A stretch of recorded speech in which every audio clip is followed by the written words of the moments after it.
Para jemaah ikhwani fillah azakumullah. Disinilah pentingnya beragama itu jangan dipahami sendiri-sendiri. Kita punya pendahulu di agama ini.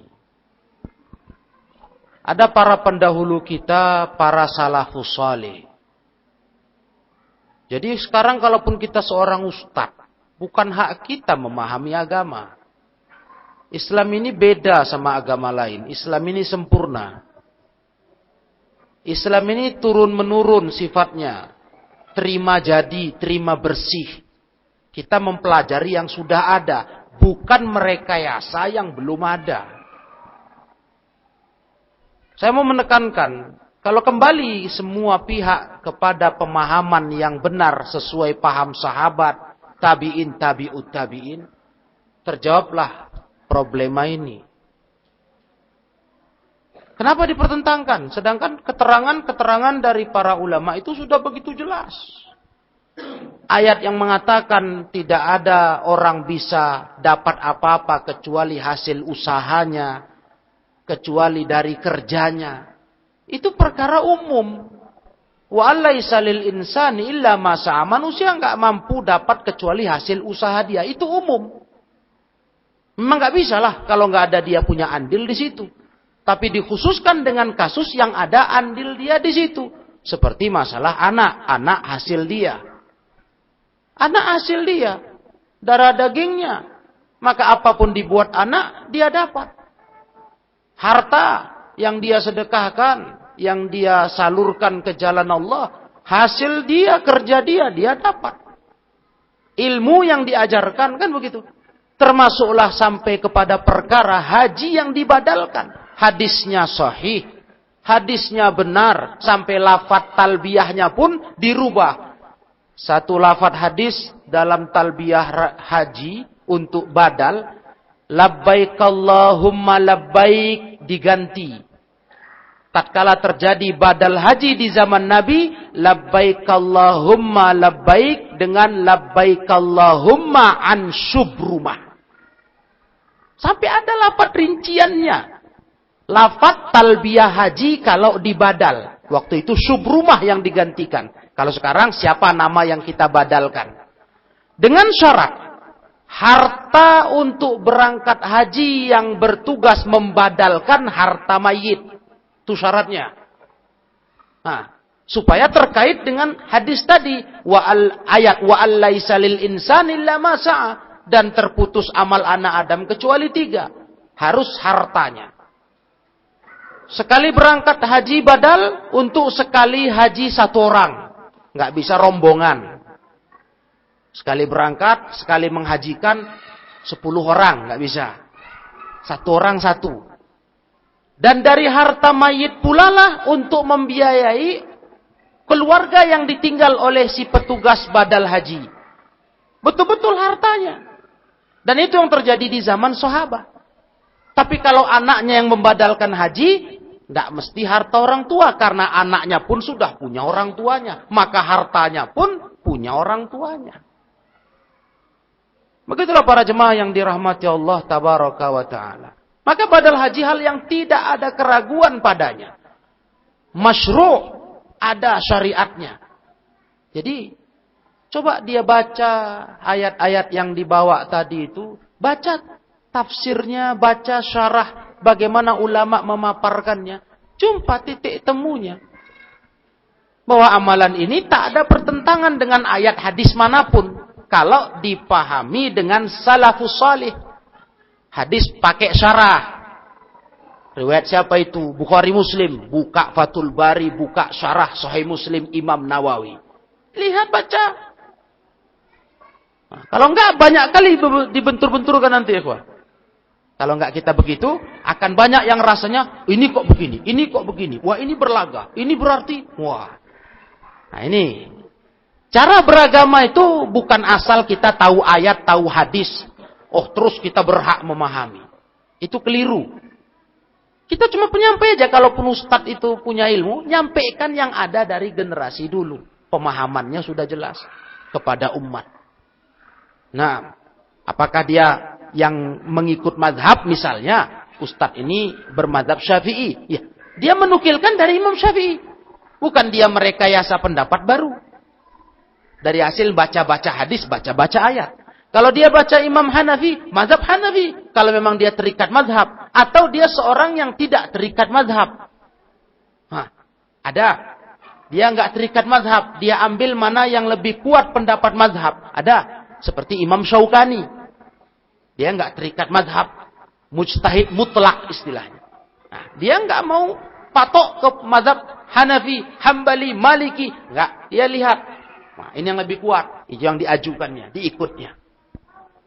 Artinya tetap saja para ulama itu, para jemaah yang saya muliakan, ikut yang terdahulu, pendahulunya.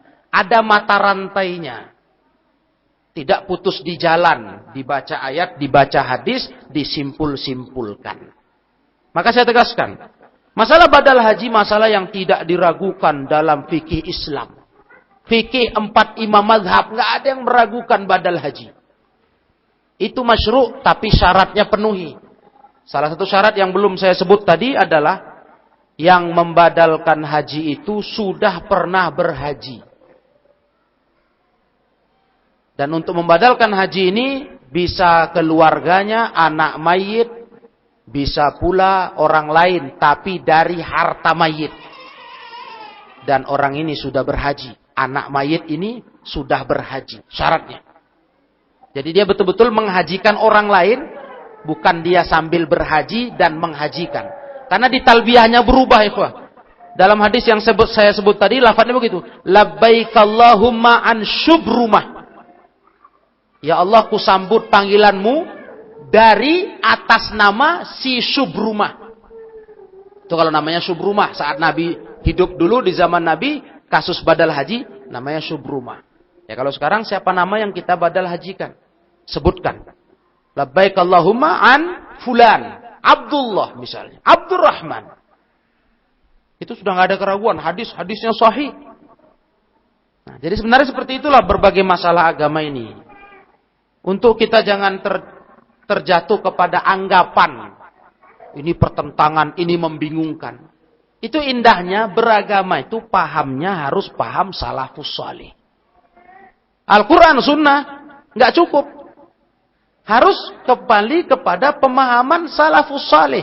Dimulai dari generasi sahabat, tabi'in, tabi'ut tabi'in. Dan siapa yang berjalan di atas jalan mereka sampai hari kiamat. Jadi sifatnya kita hanya menyampaikan. Makanya kata Imam Ahmad, nasihat untuk umat Islam, jangan kau berpendapat di agama ini yang tak ada imam pendahulumu sebelumnya. Jangan berkata di agama ini yang kamu nggak punya imam pendahulu sebelumnya. Itu dia. Nah, kita harus ada imam dulu, tokoh yang kita ikut. Karena Islam ini begitu, beda sama urusan dunia. Urusan dunia bisa kita bereksperimen, boleh. Buat yang baru-baru nggak ada contoh-contoh dulu, bagus, temuan-temuan. Agama nggak bisa itu, harus ikut mata rantai. Nah, dan kalaupun mata rantainya beda jalur madhab, ya, beda kesimpulan, nggak apa-apa. Silakan yang yakin mana. Si fulan yakin dengan pendapat Imam Malik, ini fulan Imam Syafi'i, ya silakan. Tanggung jawab sama Allah. Nah, nggak perlu kita bingung. Waduh, kok bertentangan ini?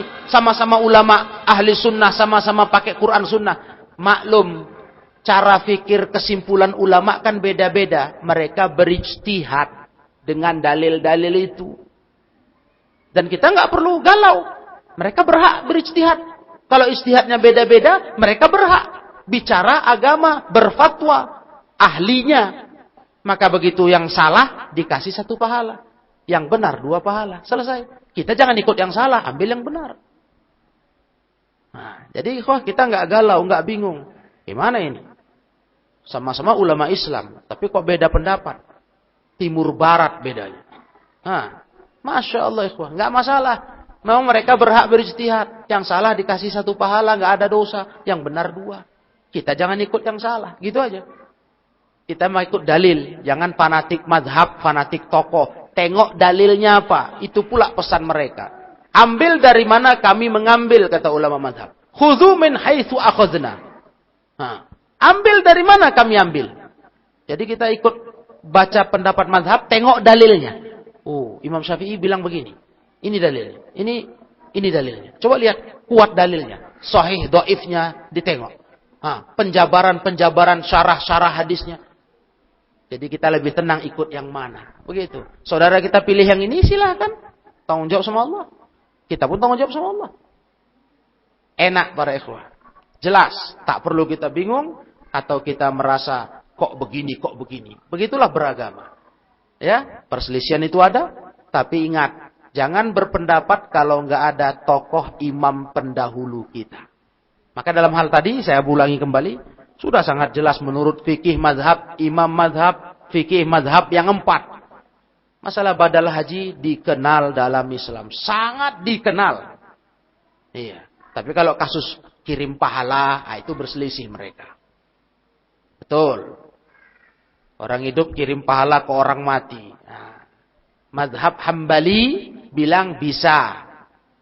Mazhab Syafi'i bilang nggak bisa. Nah, dalilnya, adu argumentasi dalil mereka. Ayat ini bilang begini, ini begini. Nah, itulah ulama ijtihadu, mereka beristihad. Nah, bagi yang benar 2 pahala, yang salah 1 pahala. Itu betul, itu panjang itu perdebatannya. Nah, tentang masalah dalil-dalil kirim pahala bisa, pahala orang hidup untuk orang mati bisa. Termasuklah pahala haji tadi. Nah, itu yang dipakai dalil Imam Ahmad. Imam Syafi'i berdalil dengan ayat-ayat bahwa nggak bisa putus amal anak Adam kecuali 3 perkara. Nah, wa alla taziru waziratu wizra ukhra, orang nggak bisa nanggung dosa orang lainnya. Kuat Imam Syafi'i ke arah itu. Nah, kecuali yang beramal anaknya si mayit, ya memang anak punya dia, hasil usaha dia. Atau muridnya yang ilmunya dapat dari guru yang mati, dapat pahala gurunya. Ada hubungan, kalau nggak ada nggak bisa, kata Imam Syafi'i. Begitulah kaum muslimin, kalau kita mau memahami dengan dalam agama ini, nggak ada yang membingungkan. Jelas, lapang sekali semuanya, insya Allah. Wallahu a'lam bissawab. Alhamdulillah, kita akhiri dan kita cukupkan untuk malam ini. Mudah-mudahan Allah tabaraka wa ta'ala memberikan pemahaman yang terbaiknya kepada kita semua.